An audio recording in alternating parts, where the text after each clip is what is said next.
You're listening to the Anesthesia Patient Safety Podcast, the official podcast of the Anesthesia Patient Safety Foundation. We're bringing you the very best from the APSF newsletter and website, as well as the latest information in perioperative patient safety. Thanks for joining us.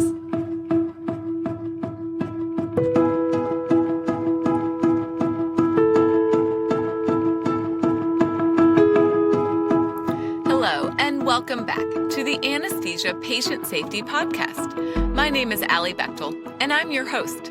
Thank you for joining us for another show.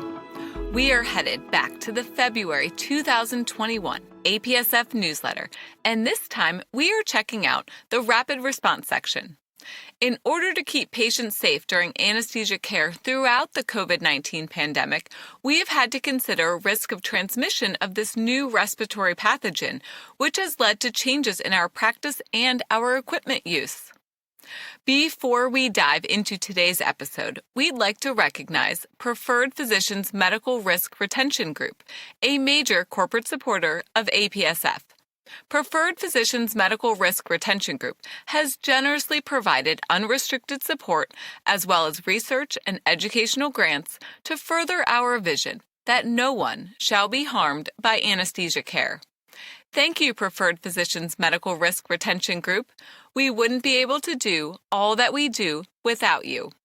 We are talking about HEPA filters, since this is a piece of equipment that we are using more often as a result of the COVID-19 pandemic during anesthesia care. For the show today, we will be reviewing the rapid response article, HEPA Filters, Do We Really Know Enough? Breathing System Filters in the Era of COVID-19 by Felipe Urdaneta. I will include a link to the article in the show notes as well. To follow along with us, head over to apsf.org and click on the newsletter heading. First one down is the current issue. Then scroll down until you see the rapid response to questions from our readers section in the left-hand column. The first article is the one we will be discussing today. I'm going to start by reading the rapid response question that was submitted by Urdaneta. The author writes, Dear Rapid Response, the global crisis due to COVID-19 has permeated every aspect of our healthcare systems. Concerns about the biohazard of SARS-CoV-2, spread and contact transmission to patients, healthcare personnel, environment, and equipment have been widespread, especially with regards to procedures that generate aerosols. Transmission of the virus is primarily respiratory in nature. SARS-CoV-2 virion is approximately 120 nanometers in diameter and travels from person to person in biological carrier particles such as droplets or aerosols. Recommendations regarding adequate levels of PPE, hand washing, surface cleaning, decontamination, and precautions during airway management procedures have been discussed extensively during the pandemic. As with other respiratory transmissible diseases, we rely on two important filtering systems: circuit filters when artificial breathing systems are used in the operating room and/or intensive care units, and face mask respirators. However, things are a bit complicated. Number 1. Anesthesia machines and mechanical ventilators require filters for air quality purification and cross-contamination prevention. The efficiency standard of such filters is termed HEPA for High Efficiency Particulate Air, High Efficiency Particulate Absorbing Capacity. The ASA recommends placement of HEPA filters between the Y piece of the breathing circuit and the patient's mask, endotracheal tube, or laryngeal mask airway. Number 2.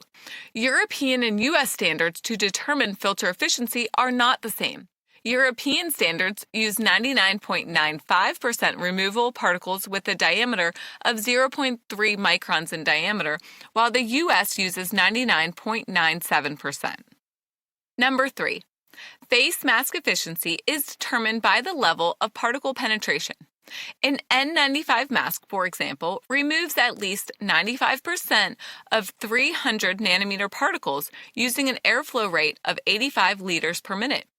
Face mask respirators are regulated according to the U.S. National Institute for Occupational Safety and Health and internationally recognized standards and testing. Number 4, filters and breathing circuits in anesthesia machines are not regulated. There is no national or international standard test for filters in breathing circuits. Since there is no standard testing, are all manufacturers reporting the same when discussing the level of efficiency? Number 5, are current available filters adequate for COVID-19? Number 6, because many COVID-19 patients require prolonged mechanical ventilation, how often should these filters be changed in the ICU? And number 7, what should healthcare professionals do in case of filter shortages? These are some of the pressing questions with regards to HEPA filters that I would like to see discussed. Thank you. This rapid response highlights many important questions about breathing circuit filters, and it is important to understand the safety considerations of these additional filters. I would like to direct you to the page on the APSF website that includes frequently asked questions about anesthesia machine use and decontamination during the COVID-19 pandemic. The page provides important information about protecting the anesthesia machine from a patient who may be infected with SARS-CoV-2. Once you are done listening to the podcast, we hope that you will head over there to check it out. The APSF recently updated the page in February 2021. Robert Loeb provides a lot of information about filters, including some clinical recommendations in his reply to this rapid response. So here we go. One of the questions that has been highlighted as a result of providing anesthesia to patients infected with coronavirus is, what is the risk for cross-infection through the breathing system between patients? Breathing system filters were used more in clinical practice after a case report of cross-infection of hepatitis C from a contaminated breathing system to multiple patients in the 1990s. For the most part, the evidence is inconclusive about the potential for cross-infection since there are very few documented events, but in laboratory environments, it has been demonstrated. Breathing system filters may be recommended when breathing circuits are reused between patients. The next part of this review includes respiratory virus transmission, which is what we see with COVID-19, severe acute respiratory syndrome, Middle East respiratory syndrome associated coronavirus, and other coronaviruses. The mode of transmission includes droplets, which are greater than 20 microns in diameter, aerosolized particles, which are less than 5 to 10 microns in diameter, and intermediate-sized particles, which fall in between. These particles travel differently as well, with droplets falling rather quickly due to gravity, and the smaller aerosols staying in the air longer and following airstreams.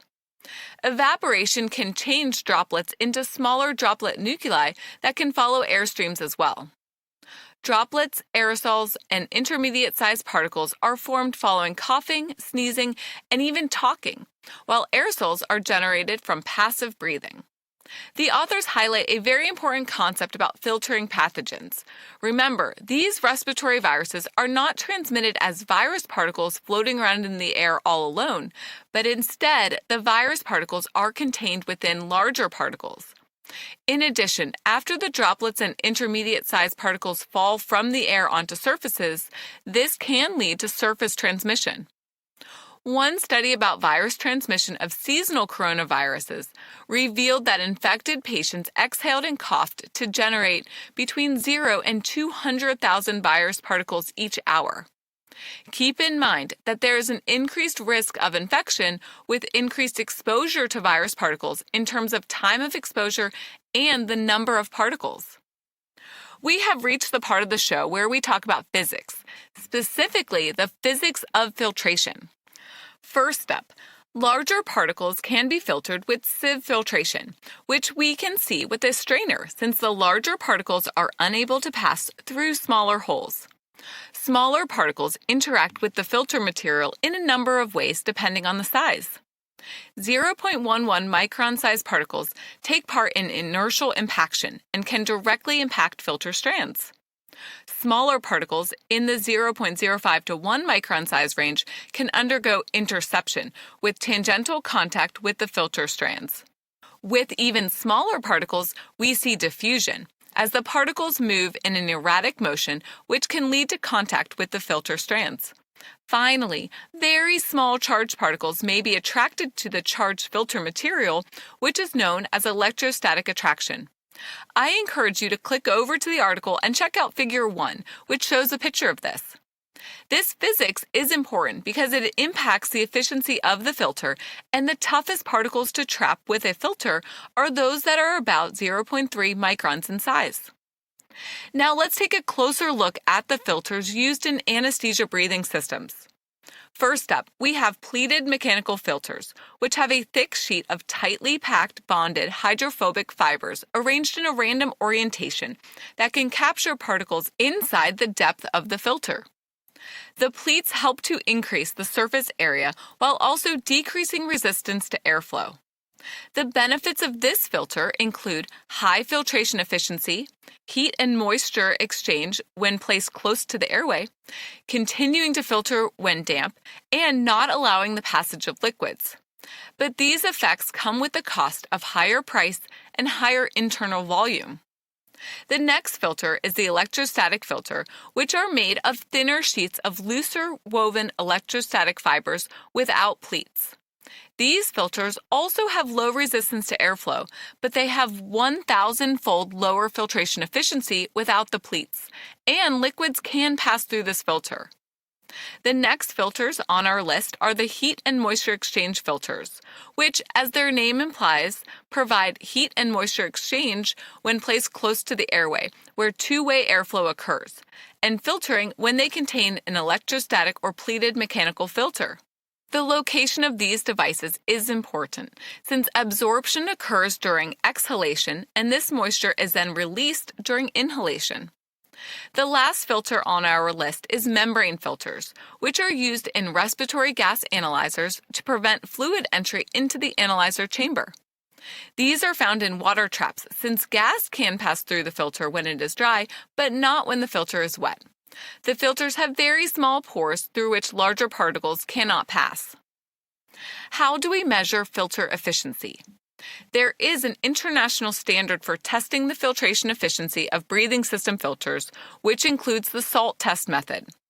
This method determines the number of 0.1 to 0.3 micron airborne sodium chloride particles that pass through the filter during a short-term challenge at airflow rates that will be used in clinical practice. Specifically, the challenge for pediatric and adult filters involves preconditioning the filters in humidified air to replicate how the filter may work in the clinical environment, and then 0.1 milligrams or 0.2 milligrams of sodium chloride particles are tested at 15 liters per minute or 30 liters per minute, respectively. The challenge utilizes non-electrostatically charged dry salt particles, and these are quite challenging to trap. Keep in mind that this method does not evaluate filtration of droplets and aerosols or microorganisms. The SALT test method provides a way to compare different breathing system filters, but does not have clinical relevance, nor does it provide a threshold for minimum performance filter efficiency. The test results provide a percent filtration efficiency, which is the percent of particles in the challenge that do not pass through the filter. A simple example is a challenge with 10 million particles, and 1,000 particles are detected on the other side of the filter, leading to a percent filtration efficiency of 99.99%. Other filters have different standards for testing, including the National Institute for Occupational Health and Safety Standard for Respiratory Protective Devices, which provides testing and rating for non-powered air purifying respirators. The method for N-series respirators involves a challenge of 200 milligrams non-electrostatically charged 0.1 to 0.3 micron-sized dry sodium chloride particles at a flow rate of 85 liters per minute. Another filtration testing standard is for high-efficiency particulate air filters and ultra-low particulate air filters, which are used in clean air devices and clean rooms. HEPA filters are high-efficiency filters and can remove 99.97% of 0.3 micron diameter particles. So, can breathing system filters work to remove microorganisms? There is no standard test for filtration efficiency of breathing system filters when it comes to bacterial and viral particles. However, there are methods, including the standard test method for evaluating the bacterial filtration efficiency of medical face mask materials using a biological aerosol of Staph aureus. This method uses aerosolized bacterial or viral particles that are 3 microns in size vacuumed through the filter so that anything that passes through the filter lands on a nutrient broth or culture plate. This time, the percent filtration efficiency can be calculated by dividing the number of cultured particles that pass through the filter by the number of particles that started the challenge. When evaluating these different tests of filtration efficiency, filters have a highest percent filtration efficiency for bacteria, with viral in the middle and salt particles at the low end. There is one more test we will talk about, bubble point testing, which is used to rate membrane filters. Hydrophilic 0.22 micron membrane filters are used to sterilize pharmaceuticals and keep epidural infusions sterile. Unfortunately, there is no data for filtering airborne particles for these filters available at this time. But we do know that 0.2 micron hydrophobic membrane filters have been tested for airborne filtration and have a viral filtration efficiency of 99.99%. These highly efficient filters can be found in the GE Defend Pro, Draeger Waterlock 2, and Covidian filter line water traps. While there are no regulations for breathing system filters on anesthesia machines, it is likely a good idea to help prevent cross-infection of patients with COVID-19 infection. As the pandemic has unfolded, the APSF and ASA has recommended using breathing system filters at this time. But keep in mind that this is informed by the knowledge that we have at this time, with the priority to help keep patients safe during anesthesia care. I will include a link to the recommendations in the show notes. It is also important to understand the risks of these breathing system filters, including added dead space with increased carbon dioxide rebreathing and slower inhalation induction and emergence, increased resistance to inspiratory and expiratory gas flow with the resultant increased work of breathing during spontaneous breathing, altered respiratory mechanics, and potential site for disconnections. Care must be taken to ensure that filters do not become obstructed and prevent adequate gas flow. As we wrap up for today, if you are using or considering using breathing system filters, it is important to know the specifications, including the following: bacterial and viral filtration efficiency, with a higher percentage is better; sodium chloride or salt filtration efficiency, and again, the higher percentage is better; resistance to flow, which describes the pressure drop at a given airflow rate in liters per minute, and here lower is better; how the former specifications are affected by filter conditioning and humidity; the internal volume, described in milliliters, and lower is better; and humidification, which includes the moisture loss in milligrams water per liter of air, and here lower is better, and the moisture output in milligrams water per liter of air, and here higher is better. You can find this information on the manufacturer's website, product literature, journal articles, and online. Unfortunately, we do not know the filtration efficiency necessary to prevent infection from exhaled SARS-CoV-2 or other respiratory viruses through the anesthesia breathing system at this time, and we need to continue to learn more going forward. That is all the time we have for today. If you have any questions or comments from today's show, please email us at podcast@apsf.org. Visit apsf.org for detailed information and check out the show notes for links to all the topics we discussed today. Please keep in mind that the information in this show is provided for informational purposes only and does not constitute medical or legal advice. The APSF podcast is intended for anesthesiologists, anesthetists, clinicians, and other professionals with an interest in anesthesiology and patient safety advocates around the world. The Anesthesia Patient Safety podcast delivers the best of the APSF newsletter and website directly to you so you can listen on the go. Visit us at apsf.org/podcast and at apsf.org on Twitter, Facebook, and Instagram. Until next time, stay vigilant so that no one shall be harmed by anesthesia care.